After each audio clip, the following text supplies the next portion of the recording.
So apparently today is like the hottest day in like much of California history, like ever. Is that true? In the San Francisco area, the Bay Area. I thought, okay, maybe I'm wrong. I thought you guys were supposedly going to have really hot days. Is this just some prediction that I'm confused about, or did this just happen and I like missed out? Yesterday was 116. It just cooled off like today. I think San Fran is supposed to hit like 117. Hey, really? So confused.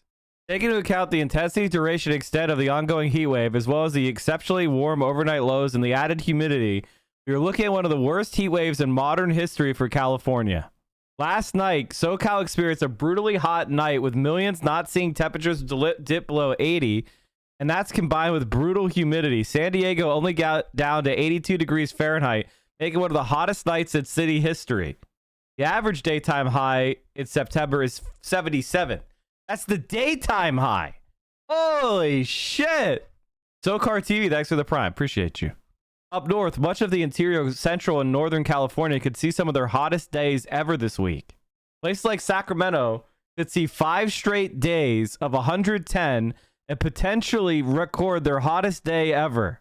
In California's Mojave Desert, Death Valley could tie or break the hottest temperature recorded in world history in September.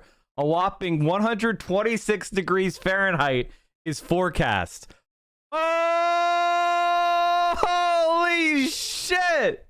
97 low? Down in SoCal today, record heat is reaching all the way to the coast. Long Beach hit 108, which feels like 111. These are just a few components of this record-shattering heat wave, which is not just affecting California, but also much of the American West, all the way into Canada, as a massive heat dome strengthens over Western North America. My God. Leftward Ho, I live out of my car, and the only safe place for me is literally Santa Barbara. Damn, dude. Damn. I thought California was great. Oh, shit. Well, it's 72 right now in Pennsylvania. A little cloudy, but, you know, I'll try to stay cool. Across the West Coast are suffering through a record heat wave, which is having a disproportionate impact on low-income communities. The University of California, Los Angeles found a troubling correlation.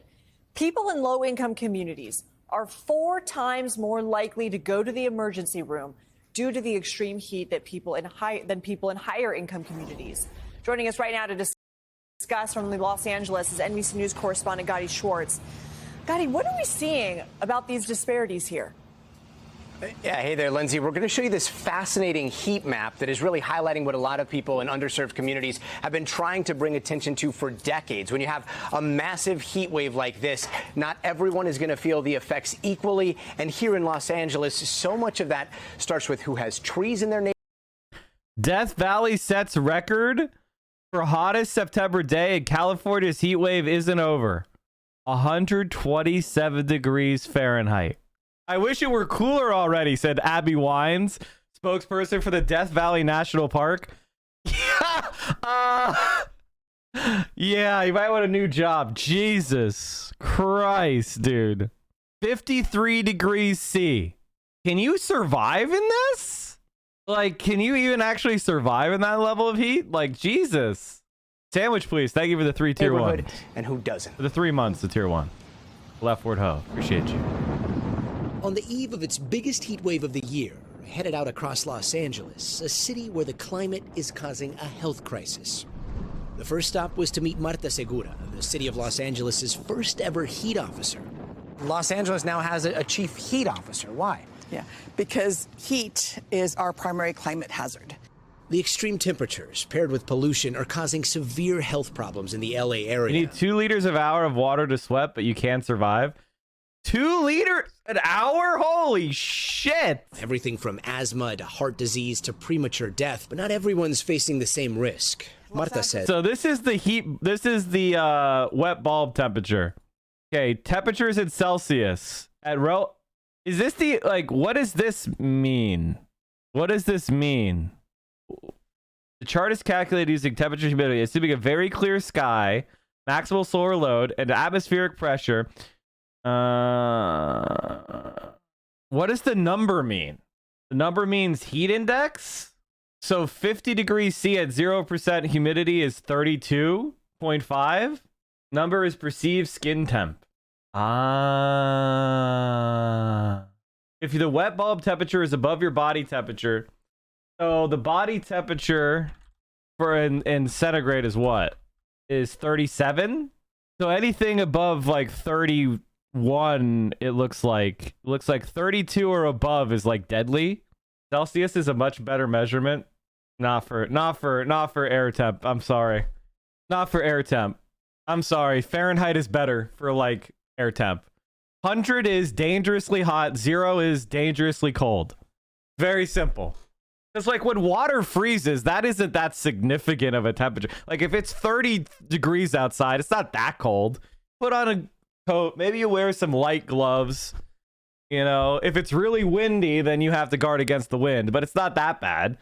And if it's 100 out, like, okay, that's really hot. You have to make sure that you have sun protection. You have to, you know, wear a hat, you know, bring water, whatever. But when it's like, I'm sorry, it's 30. It's 37. Oh, that's deadly. It's like, okay. That's a really random number. This is my only NA take. I think Celsius is clearly better for something like cooking. I think Celsius is clearly better for science. But for your temperature, weather, 0 to 100 is very useful. You agree with that? Like you like decimalization of your money, but not everything is water focused, all right? So weather being centigrade, Kelvin is what scientists use, not Celsius. True. It depends on where you live.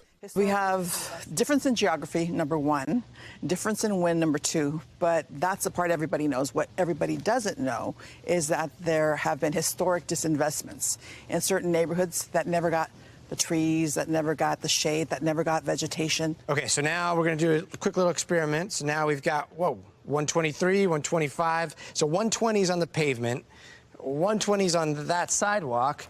But then if we go over here in the shade, that grass, 66. Yep. And then if we look at the building's about 66, 70 degrees too. The building not only keeps people cooler over there, but their utility bills are much less than somebody who doesn't have shade. I gotta say, when you're driving around on a... Is he discovering that what shade is for the first time? You shouldn't let your dog walk on a hot pavement. You shouldn't walk your dog on hot pavement. That's fucked up. Hot day like this, and you realize that there is a correlation between the amount of trees you see in a neighborhood and the amount of people that are going to the hospital for heat-related stress, it makes you see the city very differently. And that difference has now been documented by a new Hey, you should go down to Skid Row, dude. See how many trees there are. UCLA School of Public Health map that tallies heat-related emergency room visits by zip codes, showing wide disparities in the city. Some of these differences between neighboring zip codes are 3 times higher. They technically should have very similar meteorological patterns, but we see higher excess ER visits during extreme heat events. So in order to see what some of that inequity looks like, we're going to head over to the valley, see some neighborhoods where there is almost no tree cover.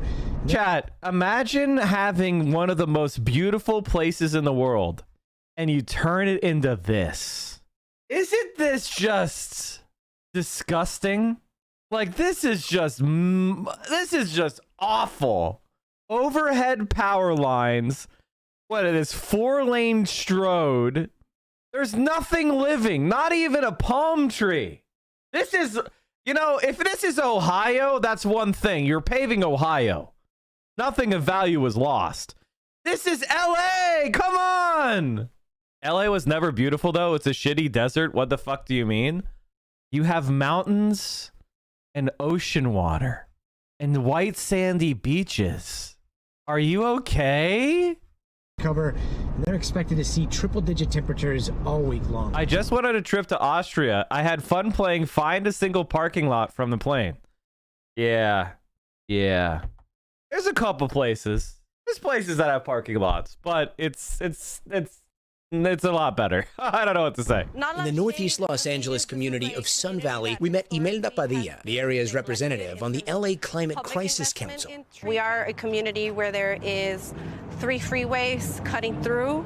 When a heat wave like this comes through, a lot of people just think, well, just stay inside, use your air conditioning. But the truth is, not everybody can afford it, right?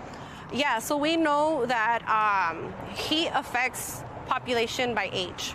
And the 2 ages that are affected most by heat wave are senior citizens and college students. The reality is, people have been dying, people will die, and for them, it's too late. Based on the income, based on the age, definitely this is the kind of place where something like that might happen.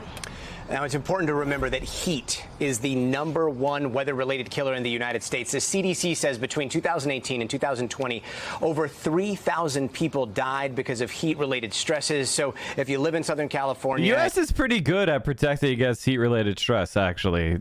That's what all our air conditioning does. And you have vulnerable neighbors. This is a very good week to check in with them. Lindsay? All right, Gotti, have a real quick question. Only have about 30 seconds left with you. But what does this mean for communities? Everyone drinks iced drinks. So we got ice everywhere, #1. #2, we got air conditioning everywhere. That are experiencing drought and are actually being incentivized to go to Xeriscape where they don't have grass or trees. So right now, the big push is to have areas where people can go and escape the heat, especially in these types of neighborhoods. And that means setting up except for areas like Texas. I mean, Texas they got their privatized energy grid, which is a total disaster. And they hate the fact that they're in a desert and you could just put a solar panel up and pay for your own electricity. They're like, nah, you ain't doing that. You got to buy the gas. It's the Saudi Arabia of America. libraries or gyms or places where they have air conditioning. But in terms of the drought, that is a longer conversation the city is having right now, with a lot of the emphasis going on protecting trees, but again, scaling back on water. I hate that policy. But it's necessary, but God, that's dog shit. I would be so pissed if I were in Spain. Not everybody has access to air conditioning. You're looking at him. I didn't have air conditioning from like most of my 20s. My elderly disabled neighbor has been building for 30 years and therefore wasn't given an AC unit like in my apartment. I had to help her set up a fan and help her find a cooling center over the weekend because it was like 110 in her apartment. Get her an air conditioner. What the fuck? What the fuck? Did you see this from Argentina? Today at dawn, September 5th, 2022, the Federal Police of Argentina's Anti-Terrorism Unit conducted a raid on the Kyle Rittenhouse Cultural Center, a major Hoppian libertarian anarcho-capitalist cultural center located in central zone of Buenos Aires. We've seen this before. We saw this Kyle Rittenhouse Cultural Center before. I think it was Bad Empanada. Bad Empanada covered this. Bad Empanada covered this. Oh my God, he's a goddamn cultural genius oh my gosh.